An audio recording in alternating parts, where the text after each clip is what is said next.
Bonjour Martin, bonjour Martine, soyez tous la bienvenue dans cette toute nouvelle vidéo. Vidéo posée aujourd'hui, j'avais envie de refaire une FAQ. C'est vrai que ça fait un petit moment que j'ai plus fait de vidéo face cam vraiment où on discute, en tout cas où je parle toute seule certes, mais où je réponds à vos questions. Comme à ma bonne habitude, je vous ai balancé un petit question box sur Instagram et vous avez été très nombreux à me poser plein de questions. Comme à chaque fois, je prends un espèce de top 5, top 10 des questions qui reviennent le plus pour tenter en tout cas de répondre au plus de gens possible. Et cette fois-ci, c'est vrai que voilà, la majorité des questions étaient très similaires. Vous me connaissez, j'aime être transparente avec vous, j'aime dire les choses. On ne change pas une équipe qui gagne, les amis. Donc voilà, je vais en profiter de me préparer un petit peu parce que ça y est, j'ai trouvé, je ne sais pas comment, le temps ce soir d'aller boire un verre avec des copines.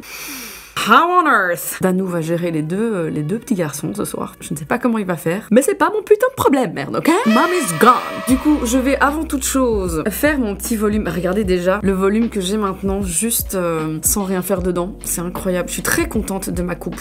Merci d'ailleurs pour tous vos nombreux retours suite à ce chop. Hein. Clairement, on a retiré plus de 30 cm de cheveux et je suis très contente. Je ne regrette absolument pas, les amis. Je vais d'abord vite en 2 temps, 3 mouvements me faire un espèce de petit brush et je vais aller placer, j'ai acheté ça sur Amazon, des espèces de bigoudis pour maintenir le volume le temps que je me maquille en fait. Ah mais j'avais pas vu, putain trop bien, il y a des plus petits dedans. Ah bah trop bien, je pensais que c'était que des gros. Oh yes, magnifique. Hop les amis, avant de débuter cette vidéo, avant de la tourner, j'ai même envie de dire, je vais d'abord me faire à manger parce que Martine a faim, Martine a l'écran. J'ai repris il y a pas très longtemps les abonnements HelloFresh. Alors les abonnements HelloFresh, qu'est-ce que c'est? Ce sont en fait des box avec des recettes que tu vas pouvoir commander en ligne, te faire livrer de manière récurrente. Tu peux d'ailleurs accessoirement mettre en pause ton abonnement de manière très simple quand tu pars en vacances par exemple, mais en fait ça te permet d'être livré à domicile de tous tes repas de la semaine. Tu peux choisir la fréquence de tes repas, tu peux choisir la quantité de repas, tu peux choisir quel type de repas. Il y a vraiment plein de choses. Il y a du végétarien, des recettes ultra rapides, il y a des recettes famille, il y a des recettes gourmandes, il y a vraiment plein de choses, de tout pour faire kiffer tout le monde. Et ce qui est extraordinaire, c'est que ces box, elles arrivent à la maison avec tous tes ingrédients dans la box et ensuite tu vas recevoir évidemment dans cette même box ton petit fascicule avec tes recettes. Alors ce qui est génial, c'est que les recettes sont ultra simples à suivre. Il n'y a pas besoin d'être chef cuistot pour arriver à te faire des bons petits plats et surtout des plats ultra sains. Alors autre chose qui est vraiment génial avec HelloFresh, c'est que je vais tout simplement aller consommer des ingrédients, des légumes que je n'aurais franchement, prom dog, jamais pensé acheter. Le pak soy par exemple. Je vois ça au magasin, à aucun moment je me dis ah oui, je vais prendre du pak soy. No! Alors c'est vrai que Dan il est très chipolata, petit pois carotte. Mais bon, après la 3e fois dans la semaine où tu bouffes de la saucisse, bon, on en a un petit peu marre. Et c'est vrai qu'HelloFresh, ça permet tout simplement d'amener des repas ultra sains, mais surtout très variés à table. Tu ne te casses plus la tête avec cette fameuse phrase que j'entends 30 000 fois par semaine. Qu'est-ce qu'on mange ce soir, chou? Ce qui est génial, c'est que tout arrive dans les quantités parfaites pour ta recette, donc il n'y a vraiment pas de gaspillage. Alors en plus au niveau du prix, il y a des repas à partir de 3 €. Donc vraiment même pour les petits budgets, il y a, les amis, vraiment moyen de bien manger sainement, varié, à petit prix. Et donc aujourd'hui, pour ce midi avant de tourner, je vais me faire ceci, ça a l'air incroyable. On est sur une soupe de poulet au coco. Bah vendu, c'est parti. Je vais du coup commencer ma petite recette. Bidon, hein. Vraiment, il y a genre les gars, il y a 6 étapes quoi. Même pas, il y a 4 étapes. Moi je vais me préparer ça et je vous montre le résultat final dans 3, 2, 1. Non mais regardez-moi ça, it's gonna be amazing.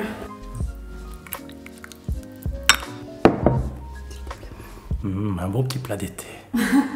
D'ailleurs les amis, au moment où je vous parle, c'est l'anniversaire d'HelloFresh. Attention, 5 ans déjà d'HelloFresh. Et pour cela, eh bien j'ai une offre exceptionnelle à vous proposer. Jusqu'à, attention, 85 € de réduction sur vos 4 box. Et alors la cerise sur le gâteau, des fruits frais offerts tout au long de l'été. Vous allez donc recevoir un assortiment de fruits frais ou alors tout autre produit évidemment de votre choix. Tu peux vraiment faire la sélection sur le site avec chaque box commandée jusqu'au 21 septembre. Tant que vous restez abonné jusqu'à cette date. Cette offre incroyable, elle est valable jusqu'au 15 juin les amis. Offre valable en France, valable évidemment pour les nouveaux clients ou attention ceux qui ont résilié leur abonnement il y a plus d'1 an. Donc si vous avez envie de retenter l'aventure HelloFresh, eh bien vous pouvez également le faire à prix réduit. Et tout ça donc grâce à mon code promo Gaëlle GD5 que je vous mets juste ici et en barre de description les amis. Allez c'est parti pour la vidéo FAQ.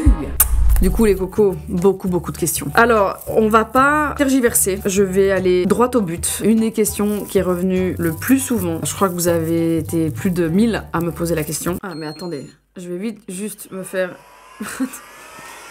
Attends. J'en ai vite profité pour déjà faire mes 2 premières mèches. Du coup, j'ai l'air de Minnie. Voilà, Minnie et Mickey, super.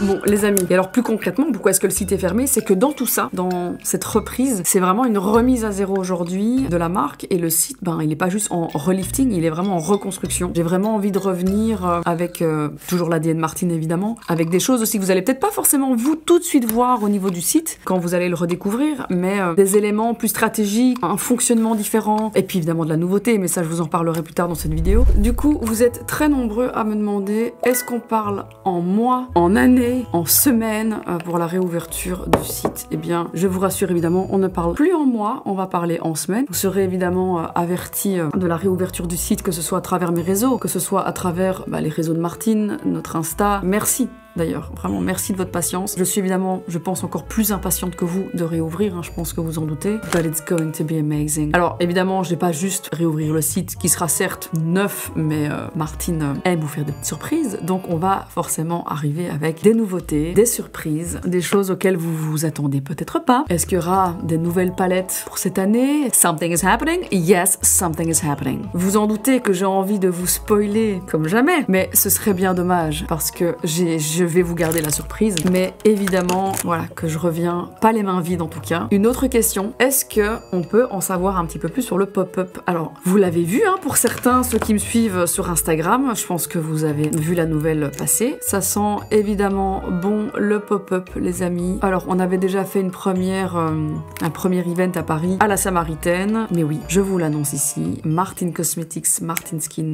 Martine Hair, eh bien, je vous réserve cette année encore, fin de cette année, je vous communiquerai les dates dès que c'est ok, dès que tout est bien mis en place, que tout est loqué, pour pouvoir vous partager les dates exactes, avec les horaires, tout ça, mais donc on va en effet avoir notre tout premier pop-up belge à Bruxelles, je vous le dis tout de suite. Je suis excitée, putain, c'est un truc de ouf. Franchement, très excitée. Évidemment, Martine ne fait pas les choses à moitié, donc autant vous dire que voilà, concernant le lieu, it's going to be epic. Au niveau de l'expérience, au niveau de ce qui va se passer au pop-up, voilà, évidemment, vous allez pouvoir vous acheter les produits au pop-up, c'est une certitude. J'ai surtout envie que ce pop-up devienne un lieu d'expérience produit où vous allez pouvoir découvrir, peut-être pour certains, ou vivre d'une autre façon nos routines, de vous faire chouchouter, dorloter, et j'ai envie de rincer. Voilà, c'est vraiment des expériences que je veux 100% gratuites, offertes pour tout le monde. On mettra en place évidemment tous des systèmes d'inscription, ce genre de choses, mais voilà, je vais pas trop vous spoiler, mais j'ai vraiment envie que ce lieu devienne un havre de paix. Il va s'y passer évidemment plein de choses.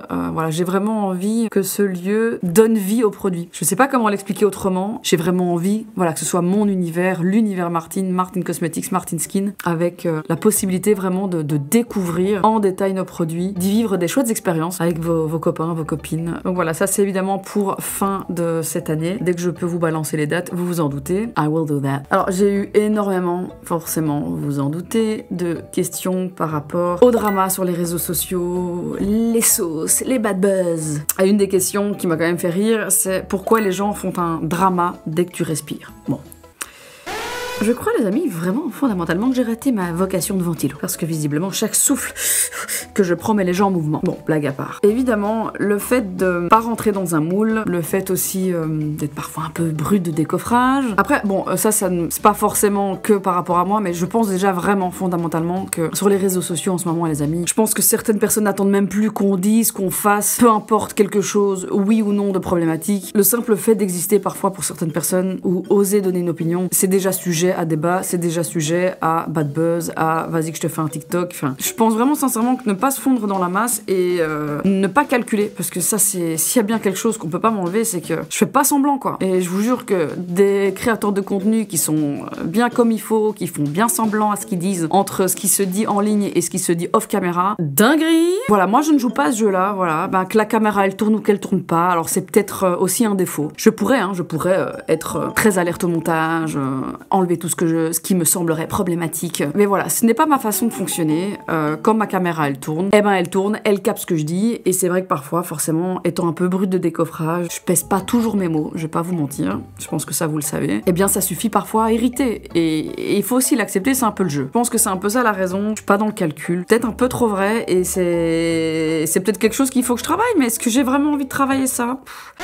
Je crois pas, franchement je crois pas. Et toujours dans cette même direction, il y a une autre question, que penses-tu des critiques parfois hyper violentes à ton encontre sur TikTok? Alors il faut pas oublier quelque chose les amis, depuis que je suis sur YouTube, que ce soit il y a des années vraiment au lancement de ma chaîne ou même aujourd'hui, ces critiques elles ont toujours existé. C'est-à-dire que j'ai jamais été un profil qui a tout de suite attisé la sympathie, qui a tout de suite eu le goût d'huile du public, pas du tout. Depuis mes débuts en fait, je me suis très souvent fait démonter sur les réseaux, parfois, je vais pas vous mentir, parfois à juste titre, parfois vraiment sans raison, juste parce que je ne plais pas, ou parce que mon contenu ne plaît pas, ou parce que je suis moche, ou parce que je suis vieille, ou parce que je suis ci, ou... Il y a moult raisons pour se faire dégommer sur les réseaux. Pourquoi je dis je suis vieille? Et donc c'est vrai que ma chaîne, depuis le départ en vrai, elle est sujet aux critiques. Et donc j'ai peut-être évidemment un petit peu déjà ce truc de ça me touche moins évidemment qu'un profil par exemple qui est ultra lisse, fait très attention à ce qu'il ou elle dit. Et forcément quand il y a le bad buzz qui est là et quand il y a de la mauvaise com, ça tape fort quoi. Et ça fait mal, ça fait très très mal. C'est vrai que peut-être je suis un petit peu immunisée contre ce truc là, même si attention, je reste humaine, je suis pas fait de marbre, c'est jamais fun tu vois de se prendre une sauce pour personne hein, vraiment. Maintenant, et ça je pense que beaucoup de mes collègues créateurs peuvent le dire, chacun son tour. Hein. À qui le tour? L'auto. On y passe tous à un moment donné, et certains plus que d'autres, et c'est vrai que j'en fais partie. Mais il y a un truc que j'ai appris avec le temps les amis, et c'est pas parce qu'un avis est bruyant qu'il est forcément juste. Et surtout c'est pas forcément parce qu'il est bruyant qu'il va être pertinent non plus, tu vois. Il y a plein de raisons hein, de voir ces traits les espèces de face cam, story time TikTok, pourquoi j'aime pas un tel, parce que clairement je suis pas la seule dans le lot, hein. Mon dieu, on y passe vraiment tous, hein, clairement. Je pense c'est devenu un peu, pas tendance, mais il faut pas oublier, TikTok est rémunéré, je pense que c'est aussi le jeu d'internet, parce que étrangement, toutes ces vidéos font plus d'une minute. C'est vraiment dingue, non? Il y a vraiment plusieurs catégories, il y a vraiment la catégorie des gens qui ne me connaissent ni d'Adam ni d'Ève, et qui vont pourtant faire des très longs monologues à mon sujet, qui sont pas forcément fans, mais qui ont entendu que, et ça c'est une dinguerie sur TikTok, c'est que les gens vont voir une première information qui est en fait déjà un truc qui est coupé en 1000 morceaux, et donc t'as un espèce de pré-montage, alors généralement avec la voix accélérée, c'est d'un désagréable au possible, et donc ces gens vont d'abord avoir ça comme première information, et c'est là-dessus que eux vont encore après refaire une vidéo. Et en fait, tu vas avoir comme ça du contenu qui est dilué, et t'as un espèce d'entonnoir de contenu de ramasse-merde à ton sujet. Franchement, au tout début, hein, vraiment, je pouvais prendre ça très à cœur. Aujourd'hui, je regarde ça vraiment avec énormément de recul. Et n'oubliez pas quelque chose, les amis, l'algorithme. Franchement, les amis, il faut avoir conscience que l'algorithme adore le chaos. Mais ton équilibre mental, lui, par contre, il adore la paix. Et donc, il faut pas oublier une chose, c'est que, une fois que t'as regardé un type de vidéo, puis une deuxième, puis une troisième, t'as l'impression qu'il n'y a plus que ça sur TikTok. Et heureusement, c'est faux. C'est que TikTok, en fait, ne te propose plus que ce genre de vidéos. Et c'est important de se dire, je prends en compte les critiques constructives, parce que, mine de rien, j'ai pu voir passer, dans le passé, et même peut-être plus récemment, des vidéos, qui peuvent être intéressantes, où il y a de la vraie réflexion à avoir. Malheureusement, la majorité de ce genre de vidéos, vraiment de la haine gratuite, il n'y a pas grand-chose de constructif. Je pense que ces vidéos qui sont vraiment axées sur de la critique gratuite, ça parle quand même plus souvent de celui ou celle qui les poste que de moi, finalement. Et puis je me dis, ça c'est aussi quelque chose quand même de particulier, je me dis que tous ces gens qui prennent tant le temps de parler de moi, c'est que quelque part, finalement, j'ai quand même une petite place dans leur tête. Alors, est-ce que c'est flatteur? Peut-être. Un peu flippant? Je ne sais pas. Moi, alors je ne sais pas comment tu fonctionnes, Martin. Moi, quand une personne ne m'intéresse pas, que son contenu ne me plaît pas, que je trouve ça à chier, que je trouve fondamentalement la personne problématique, je ne parle pas ou je ne pense pas à cette personne. Je vais pas prendre de mon précieux temps, parce que le temps est vraiment précieux. On n'a pas beaucoup de temps sur cette terre. Je vais pas aller prendre ce temps-là pour aller faire du contenu sur cette personne. Putain, flemme de ouf, tu vois. Là, je vous parle évidemment des comptes dont ce n'est pas forcément l'ADN. C'est vraiment monsieur, madame, tout le monde qui vont juste donner leur avis en ligne. Et en vrai, heureusement. Heureusement aussi qu'on a cette plateforme pour pouvoir donner son avis. Voilà, la parole est ouverte à tout le monde. Moi, personnellement, en tout cas, c'est pas vraiment comme ça que je fonctionne. Un peu la flemme, tu vois, de me dire je vais aller faire un face cam où je me filme, où je dis pourquoi je déteste telle personne, tu vois. C'est un peu tendu, je trouve. Maintenant, voilà, c'est le kiff de certaines personnes, c'est l'ADN de certaines personnes, et en vrai, il faut tout pour faire un monde, tu vois. Franchement, même pour ceux et celles qui vivent peut-être aussi de l'harcèlement, ou des collègues qui me regardent, parce que je sais qu'il y en a pas mal, et qui vont peut-être se retrouver aussi dans ces propos, j'en sais rien. Mais n'oubliez pas une chose, c'est que ce qui se passe sur TikTok, ça reste sur TikTok, in fine, La vraie vie, les amis, je vous assure. sûr qu'elle est ailleurs. Et elle est nettement plus douce. Alors, une autre question. Tu as beaucoup évolué en quelques années. Quel regard poses-tu sur la Gaëlle d'il y a 5 ou 10 ans? Quand je repense à la Gaëlle, et peut-être plus à celle d'il y a 10 ans, en vrai, j'ai beaucoup de tendresse pour elle. J'ai beaucoup de tendresse, mais j'ai aussi... je la regarde aussi avec un petit sourire en coin et un peu gênée. Heureusement, parce que imaginez une seconde, si j'étais toujours la même qu'il y a 10 ans, ce serait pitoyable un peu. Franchement, ce serait même triste. C'est une merveilleuse chose de la vie, c'est l'évolution. C'est d'apprendre, c'est d'évoluer, c'est de se construire, c'est de faire de la merde, vraiment de l'énorme bousasse, et d'apprendre et se perfectionner, s'améliorer, se transformer aussi. On peut pas demander à quelqu'un d'avoir la sagesse, là, d'aujourd'hui, de 2025, il y a 10 ans. C'est impossible. Je pense que beaucoup de gens qui regardent cette vidéo, si tu te reposes 2 secondes la question de j'étais comment il y a 10 piges, est-ce que j'étais cringe? Est-ce que j'ai fait de la merde? Est-ce que j'ai fait des erreurs? Évidemment. Genre, et peut-être pas. Si c'est le cas, you're Jesus. Je pense que beaucoup de monde, en font. Voilà, on est humain. C'est important aussi de se remettre en question, c'est important d'évoluer. Et malgré toutes les erreurs que j'ai pu faire dans le passé, des choses que j'ai pu regretter, des relations avec des gens que j'aurais pas dû...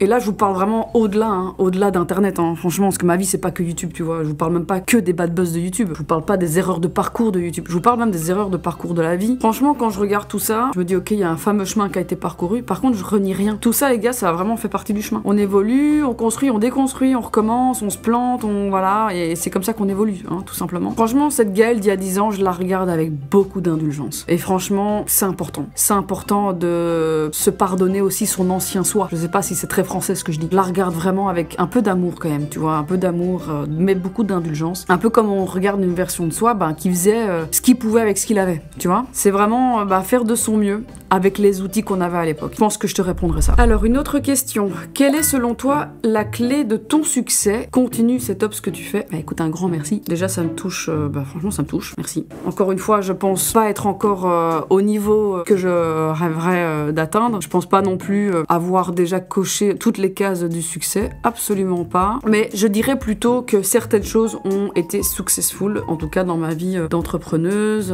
dans ma vie de créatrice de contenu. Voilà, je pense qu'il y a du très très bon, comme il y a du moins bon. Mais ça vaut pour tout le monde, clairement. Je prendrais plutôt cet axe-là. Je pense pas que de manière générale, j'ai du succès. Voilà, je pense que certaines choses, certaines actions ont vraiment eu un chouette impact, ou ont amené en tout cas beaucoup de bonheur dans ma vie. Parce que clairement, le succès, pour moi, c'est ça. C'est être heureux de faire ce que tu fais. Alors, peut-être que je dirais que j'ai jamais vraiment attendu qu'on m'ouvre les portes. Je les ai parfois enfoncées, telle une bourrine. Et parfois quand même avec un petit peu plus d'élégance. Faut quand même dire les choses. Mais je l'ai toujours fait avec intention. Je fais ce que j'aime. Je dis parfois un petit peu trop souvent ce que je pense. Mais je bosse dur. Je tente pas, en tout cas, ça m'intéresse pas de rentrer dans une case, vraiment pas. Et c'est vrai que c'est pas toujours très confortable. C'est parfois même très inconfortable. Mais ça a le mérite d'être authentique. Et je trouve que c'est quand même plutôt cohérent avec moi-même. Voilà. En vrai, je vais pas vous mentir. Moi, je pense que les gens sentent quand quelque chose est vrai. Quand quelqu'un est vrai. Quand quelqu'un ne triche pas. Je pense que ça se voit. Je pense que ça se sent. Quand t'as des trucs à créer, bêtement pour ma marque Martine, cette espèce d'authenticité que j'ai voulu mettre aussi dans mes développements, dans mes campagnes, de tout donner. Je mets mon âme entière,